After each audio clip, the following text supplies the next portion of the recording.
My name is Angela Petrilli, and I'll be showing all of you some cool techniques with pivot points.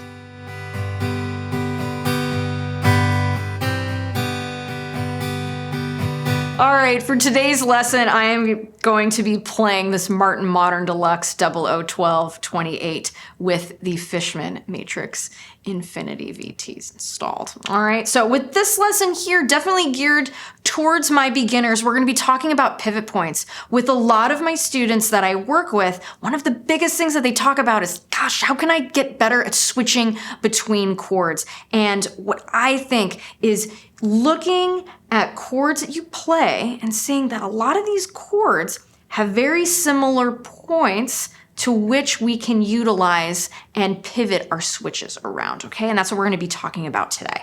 So let's go ahead and look at some of the most basic chords that we learn when we're first starting to play guitar, right? So let's go ahead and look at the G major chord and D major. Right? These are some of the first chords that we learn when we're starting to play guitar. So I'm gonna show you how I like to play this G chord. My first finger, placing that on the second fret of that A string, all right, that note is B. My third finger is playing the G note, or my second finger rather, third fret of the E string. That's my G note there, all right? Third finger is being placed on the third fret of the B string, that note is D, all right? Fourth finger on the third fret of that E string, that note is G. You're gonna strum everything here. Now, let's go ahead and look at the D major chord. We're gonna be using these three fingers here, all right?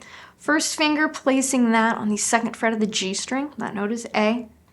My second finger playing the F sharp, second fret, that E string. Third finger reaches over to the third fret of the B string, that note is D. So we're gonna strum from the D string, just like that. Now, I'm gonna switch between these two chords. Keep an eye out on my third finger here. That is going to be the pivot finger. So check this out.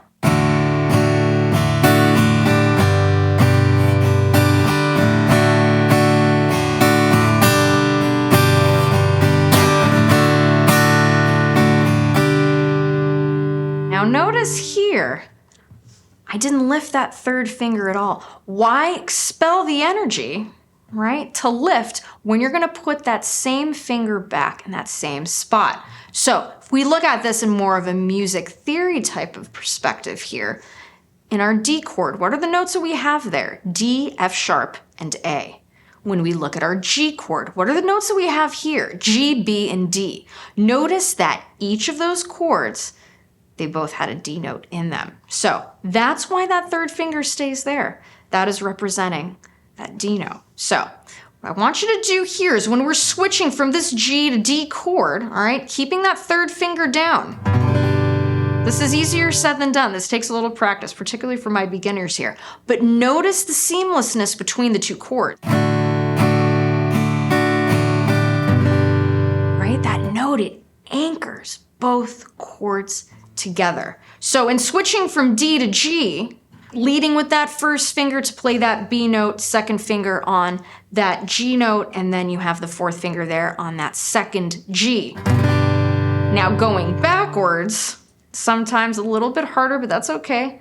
With all good things, perfect practice makes perfect. So take your time, really look at the technique here when you're switching back and forth between these chords. Leading with the first finger to go to that G chord, going back to the D chord. Let's go ahead and do the same thing. That first finger, tucking that right there on the second fret of that G string, that's our A note, all right? And then the second finger going to play F sharp, all right? So keeping that in mind there, taking your time with the switch, making sure that all the notes are crystal clear.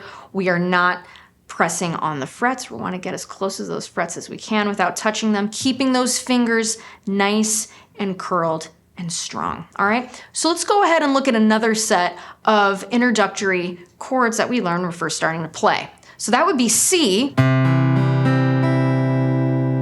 and A minor. Again, chords that we see when we're first starting to play.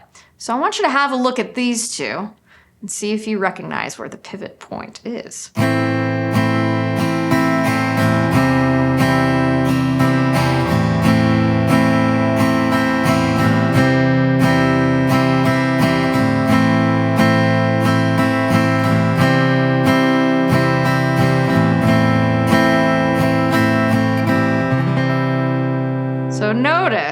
These two chords, A minor and C, don't have one pivot point. They have two, all right? So that first finger and that second finger are our points from which we are switching from one chord to the next. So let's go ahead and look at that A minor chord first. First finger is going to be on C, first fret of that B string. Second finger, second fret of the D string, that note is E. And then our third finger on the second fret of that G string, that note is A. So for this A minor chord, the 1 flat 3, 5, A, C, and E. Now keep that in mind as we switch to our C chord. Notice what happens here. The third finger reaches up to play the third fret of the A string. That note is C, all right? So from there, if we look at the notes that we're playing in the C chord, C, E, and G, notice how both A minor and C major have C and they have E in the chord, all right? So with this, switching from A minor to C, all we have to do is lift that third finger and then bring it back to the second fret of that G string to play the A minor again. Now do your best to keep that first and second finger down. Notice how flawlessly those two chords go in to one another.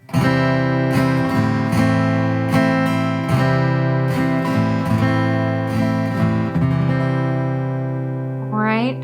So again, this was an intro into looking at pivot points. Now these are just a series of 2 chords that do this, right? Or 4 chords rather. So have a look at songs that you like to play and try and identify those pivot points. It's gonna really help in switching and making those switches nice and crystal clear and efficient.